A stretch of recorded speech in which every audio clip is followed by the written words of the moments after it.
guys, thanks for joining us on Family Life today here on YouTube. Make sure you subscribe. You don't want to miss any episodes, so hit the little bell and you'll get notifications and you won't miss anything. And if this encourages you, like it and share it with your friends. Yeah, share it with your friends. Yeah, welcome to Family Life today. So here's a question you don't think about every day. Get ready. Oh, should I brace myself? Yeah, it's sort of, I haven't been thinking about this, but, I just had this thought, like if you passed away, that's what I mean. This is where we're going today. Yeah, if you were not alive, and it could go the other way, but I'm just going to pretend, if you passed away, would you consider it an honor? Or would you be offended if I got remarried? Oh.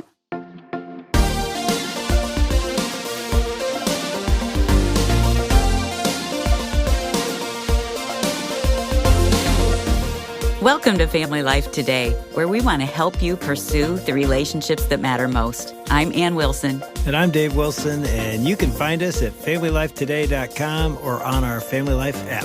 This is Family Life Today.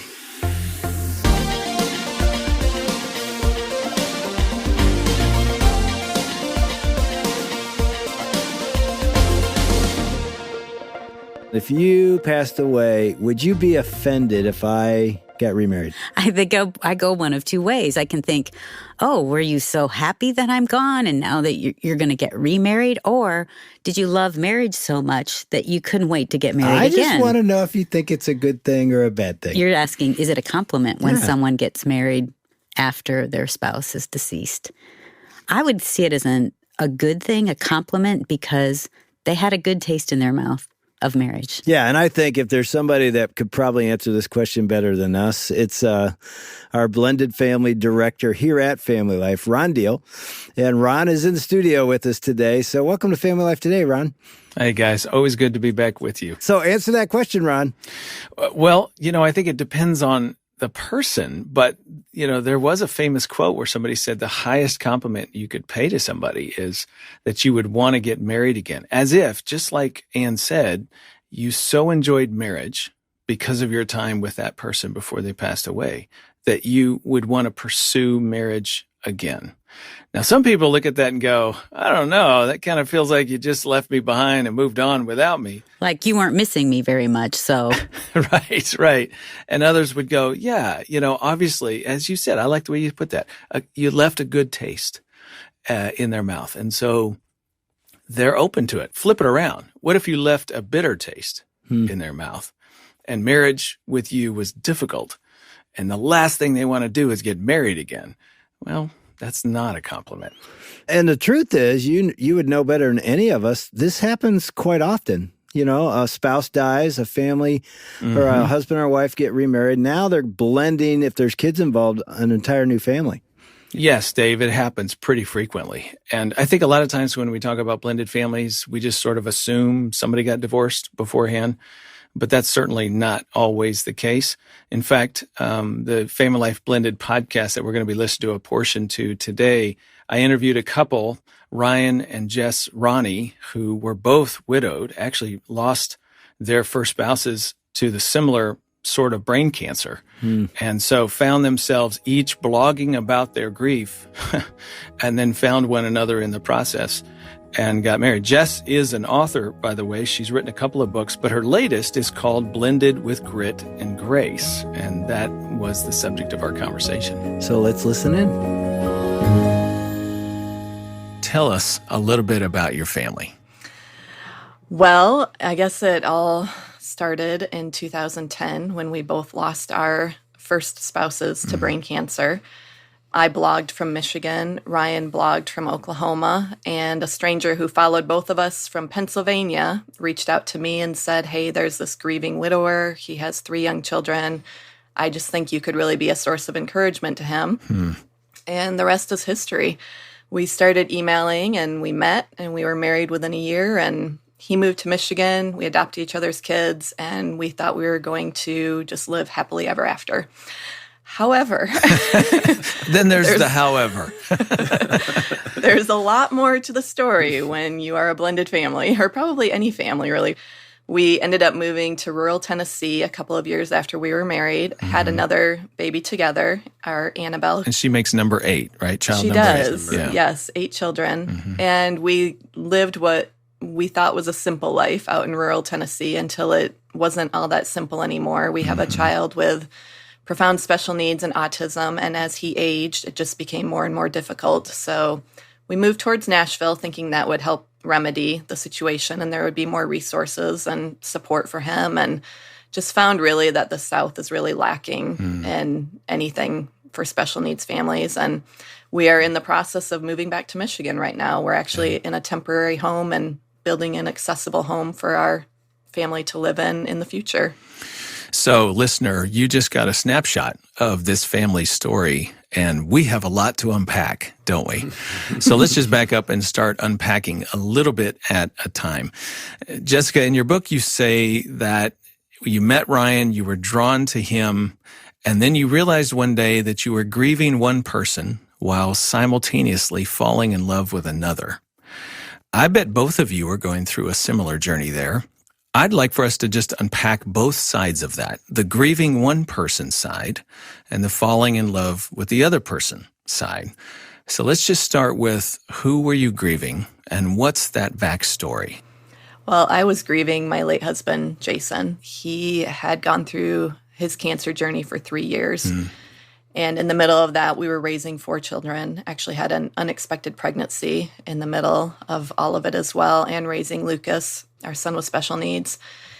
Honestly, I had kind of worked through a lot of the stages of grief, I believe, by the time he actually passed away, because it had been such a long, painful journey for our family. And there was a deep sadness when he passed away, but I think there was also something in me that was at peace that he was no longer in pain and suffering, and that cancer wasn't a taskmaster in my life anymore, because that's really, really hard when you have 4 kids under 6. I think I was in a healthier place than Ryan was, and I'll let Ryan dive into that a little bit by the time my husband passed away, because it had been so long. But I think I jumped into a relationship with Ryan feeling like my grieving was pretty much all wrapped up in a nice little bow and I was ready to move on in life. And parts of me were ready, but there were also parts that would spring up out of the middle of nowhere. Like, one example I can think of, brushing my teeth at night and looking over at the other sink, thinking like that sink would never be used again because that was Jason's sink. And like there sat his toothbrush and his toothpaste. So it was working through some of that. And all I can say for myself is we probably should have gotten some therapy.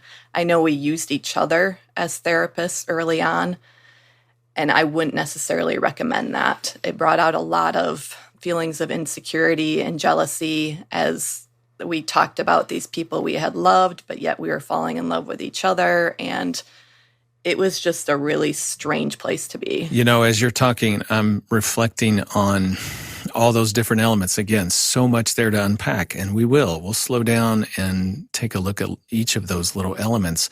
But I think for the listener, the observation that I just want to make is that any significant loss, like the loss of a spouse, has so many layers to it. There's so much involved in it. The length of time that you were grieving actually before he passed away versus somebody whose loss is a little bit shorter or sudden, all of those things influence you, the kids, the journey, and they all have to be unpacked. And sometimes when you're listening to somebody else's story, you're thinking, well, that's sort of like mine, but not completely like mine. Well, yeah, nobody's story is exactly like yours. And so it's okay to absorb what you're hearing today and grab the elements that you can really relate to. So Ryan, it sounds like your story of loss was different than hers. Yeah, it was very different. And my first wife, we had our 3rd child in December of 2009. And just a month after her, she started getting headaches and feeling really uncomfortable. And we just thought it was pregnancy related, just had a baby. But just a week after her 30th birthday, they diagnosed her with a brain tumor.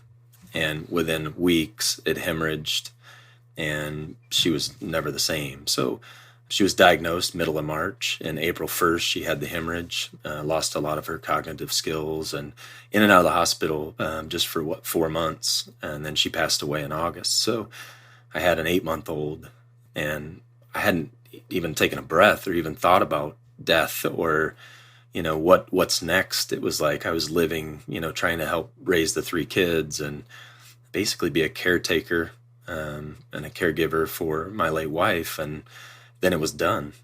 And I was kind of lost. And honestly, when Jess and I started talking, I was looking for an ear, to try to get through this, because I really was struggling and not understanding why and all of the questions that you have for God. But just a couple weeks, I think, after she passed away, my oldest son actually said to me, "Dad, when are we going to get a new mom?" Like, he already knew that space needed to be filled, and it hadn't even crossed my mind, But I think I prayed that night and just said, "God, you're gonna have to help me, because I'm not looking to that at all." And when Jess and I met, it was like God just opened this door in my heart that said, "There's room for one more."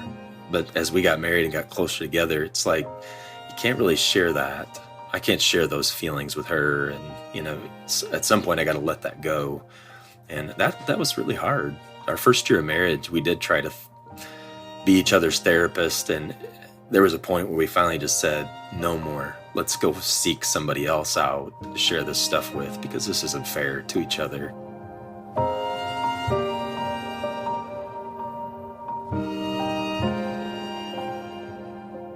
So, Ron, we heard them say a couple times that they used each other as therapists after losing their spouse. Now, is that an advisable thing to do? Yeah, no, it's not. Okay. And they, in hindsight, admitted that. And I think that's really good.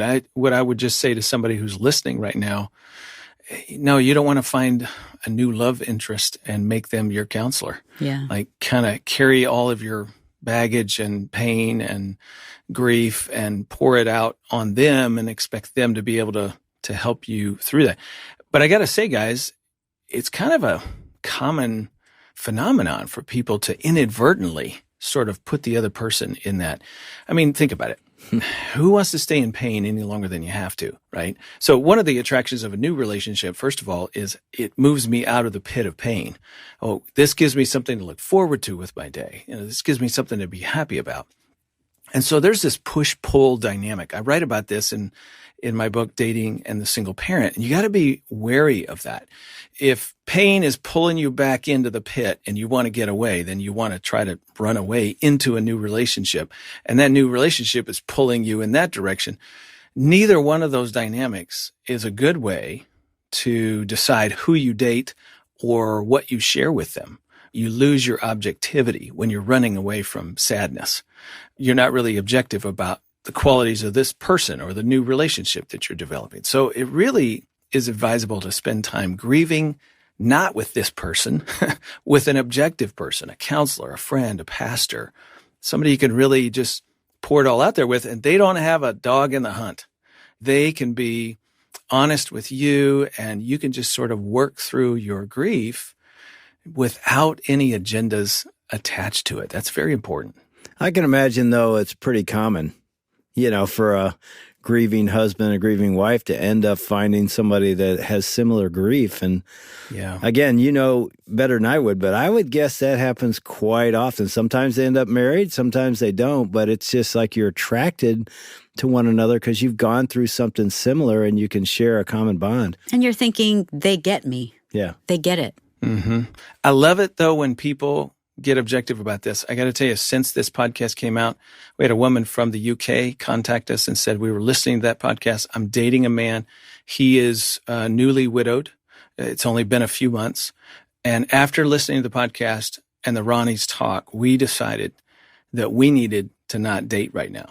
He needs more time to grieve the passing of his first wife. I need a little more space. I need to not be his helper, get caught up into that. And so we're just going to take a break. And after a year, we're going to reconnect and decide whether we're in a better place and maybe start dating again. I got to tell you, there is so much wisdom in that. That's hard to do, though. It is. But that's maturity.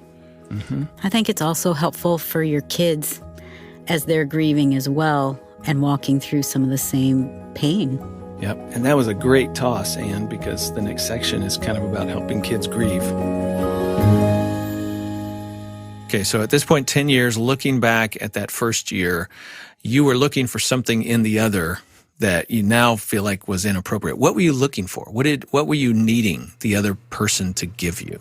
I think in a lot of ways we would often like seek validation. Even we shared everything, the good, the bad, the stuff that we didn't necessarily like in our first marriages, and seeking validation for, like, that was kind of strange in that marriage, wasn't it? Sort of thing. Like for one, I can think of one example. We would both go to bed without our first spouses. And entering the new marriage, neither one of us particularly liked that trait in our previous relationships. And we kind of discussed it, and we were like, we don't want to bring that to this relationship. Let's always try to go to bed together, type of thing. But we overshared. Like I know way too much about her, and Ryan knows way too much about Jason. Like, those should have been sacred memories to that relationship, but we just went too far, and that would kind of haunt us in the coming years. 10 years in, we're over it. Yeah. So there's an upside and a downside to sharing. Right. The upside might be in the immediate, you get that validation that you're looking for about some feeling you had about the previous marriage. But the downside is then sort of burdens the current relationship with now thoughts of seeing the other person with their former spouse. That's right. That type of thing. Yes. And I mean, looking back to, it's all tied to insecurity. He and I didn't have enough time to have a shared history together. So what our conversations tended to gravitate towards were these shared histories we had with these other people, which does bubble up these insecurities. And then you have the whole rest of the world who has this model of never speak ill of the dead. So us sinful people in a sinful world, in a relationship that we're trying to figure out, and everybody else in the whole world is looking at these two people who passed away, and they're now on pedestals of perfection, which we can never live up to. Yep. So it's just all this stuff that had we had like somebody come alongside us and help us work through some of that, I think it would have been really beneficial. So if you were talking to somebody, Ryan, right now who's listening, who is widowed, perhaps single, or perhaps in a new marriage, blended family situation, what advice would you give them about sharing regarding previous spouse? I think that's really a difficult question. I think therapy, is really key to that, because when you first meet somebody, they're more open-minded to, share. Oh, yeah, I want to know everything. And then it's like, oh, no, I didn't want to know that. No. Except for that, so I think... it's thrown back into your face in an argument, like, well, you said she did this. Yes. Now it's ammunition. That's where the difficulties come in, is when you feel like, well, I'm not good at that, what he was good at, or it's vice versa. And it's like, so now I have to try to live up to that, or I'm going to be constantly compared to that. So I think the best thing is to communicate early on in those relationships, and just be cautious. You wouldn't talk about your exes before you got married the first time very openly. But I think as we were married and happily married, we felt like permission to share all the good stuff. And it's like, oh, well, they're sainted now, and they can do no wrong, and they can't even defend themselves. So it was a challenge. One of the things I'm hearing you say, this is something we've talked about on this podcast before, and I call it the color of your us. If I could just give you a simple illustration, and then I'd love for you guys to just react to what I hear you saying. So the color of your us is a combination of who two people are when they get married. So if you're yellow and you marry red, well, your us is orange, right? It's some combination of the two of you, your personalities, your temperaments, your giftings, and then your us is that working out of how we do life together. It's not only our togetherness and our passion and our connectedness, but it's also our style and our ritual and just the little details of life and how we work out how we go to bed together. Whether you go first or I go first, that's all a part of the color of your us. Well, you're used to orange. because you were yellow, you married red, and you had orange. Well, you're still yellow when you move into a second or subsequent marriage, but this time you married blue. Guess what? Your color of your us is green, and it's different. And well, green is not orange. And sometimes that's really good because, as you said, there's things you didn't care for in the previous us that you can change now. But sometimes there's other things you did like. But then there's the comparison thing. Well, wait a minute. Are you saying you still want orange? Well, because we're green and we're not going to be orange. And so does that mean you're unhappy with our us? That's what I hear you saying. It is, yeah. Yeah. I think even, let's say me and my first wife were green and I was the blue one, and I kind of melded towards the green a little bit. Mm-hmm. So I'm not blue anymore. Yeah. So when I lost her and met Jess, I thought, I can redo this. I don't have to be dark blue, or I don't have to be green. I can be whatever it is I want to be. Mm-hmm. And I think my personality and some of those things that I had held back in my first marriage came out in the open. And Jess, I'd have to give credit to for a lot of that stuff, because I didn't communicate very well at all in round one. Mm-hmm. But I learned how to communicate with her because it wasn't an option. But I think, that's a tough one. Like, trying to meld those colors the first time around. Yeah. And then you have to kind of regroup and reboot and start over. What do you think? You have always been extremely adaptable, which has worked well in our relationship because I'm not. I'm pretty even keel and have always, what you see is what you get. Like you say, I didn't force him to communicate, but it was highly encouraged. You need to open your mouth and start telling me how you're feeling, or this isn't going to work. So you did, but I would say, I was blue in the first marriage, and I'm blue in this marriage, and I don't know where you are now. I'm up and down. Yeah, I do vary. I'm like a chameleon. Yeah. Sometimes good, sometimes bad. Yeah, this is good. I think the takeaway is every us has a color to it, has a hue to it. There will be things that are similar to a previous relationship, things that will be different. Mm-hmm. But it's the comparison and the contrast. And that's a space where insecurity can thrive, is in the comparisons. And so you need to guard against sharing too much information.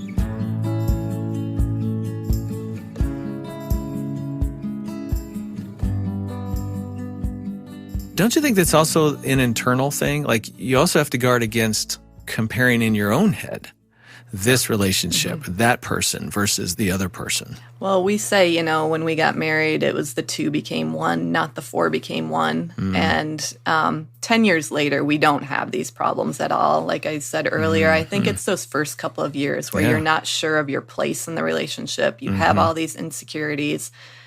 As time goes on, we have such a shared history now, and we've been through everything together at this point. And we just celebrated our 10th wedding anniversary, and I was married to Jason for 10 years as well. So now I have as much time with Ryan as I had with Jason. And I would just say to anybody listening, time does heal a lot of those insecurities and wounds, but you have to give it enough time. Keep working at it. Keep working at it, because if you check out at year 5 or 6, you have no idea how much better it could have really gotten at 10, 11, 12 years. Yep. Yep. I think that's a good word. We say that to our listeners all the time. Most blended family couples quit before it ever has a chance to get good, because they don't give the cooking process enough time to really get there. And we kind of laugh with 8 kids.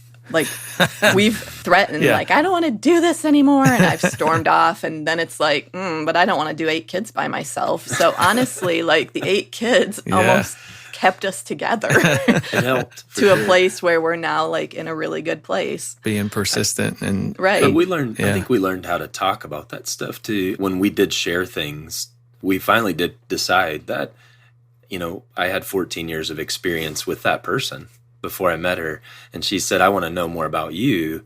Well, then if you want to know more about me, you're going to have to know about those last 14 years. So what we learned to do is, instead of saying when we were in, this place or at that place or doing this, it was just when I was, over there doing this. And then it felt better. It wasn't just everything my whole identity wasn't with my first wife. I still had my own identity.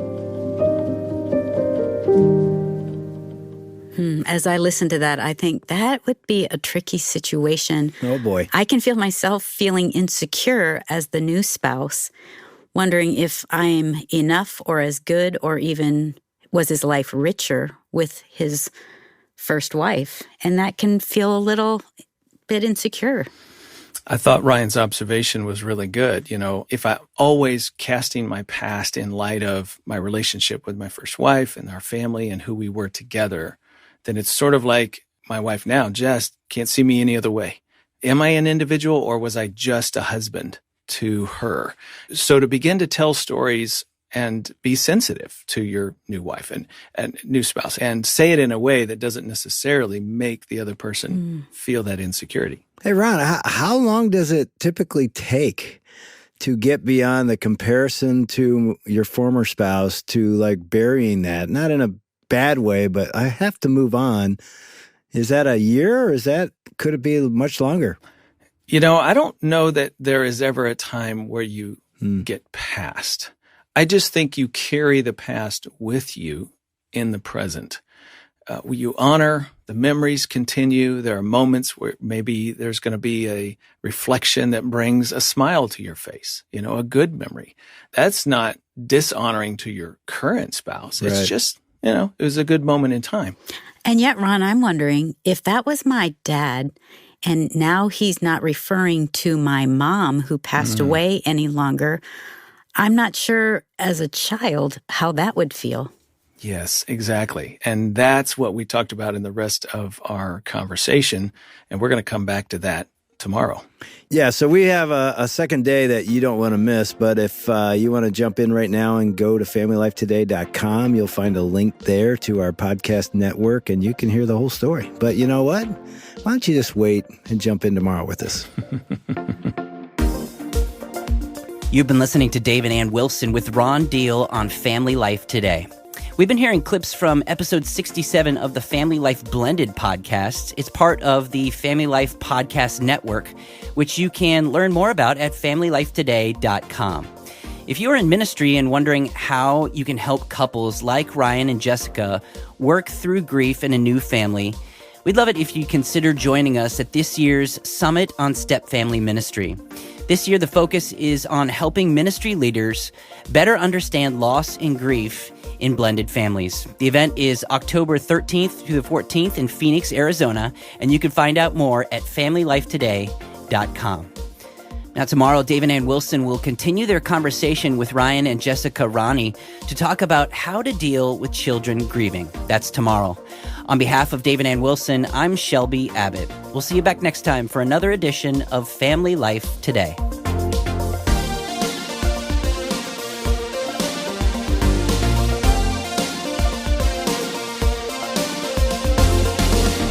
Family Life Today is a production of Family Life, a Crew ministry, helping you pursue the relationships that matter most.